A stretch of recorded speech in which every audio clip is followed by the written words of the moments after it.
DJ Shiv Narayan, DJ Shiv Narayan.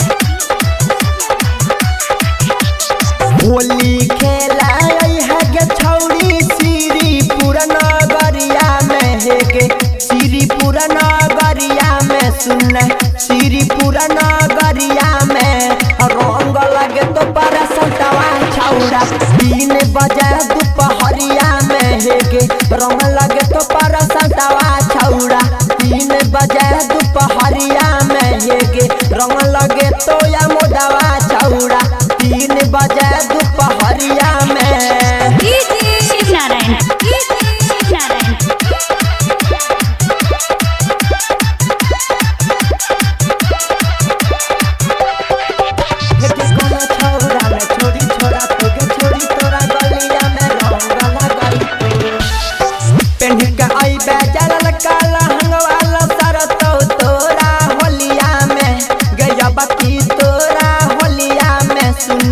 अब की तोरा होलिया में और रंग लगे तो पनक जवा छौड़ा 3 बजे दोपहरिया में है गे रंग लगे तो मिथल सवा छौड़ा 3 बजे दोपहरिया में है गे रंग लगे तो बिहसवा छौड़ा 3 बजे दोपहरिया में। शिव नारायण, शिव नारायण।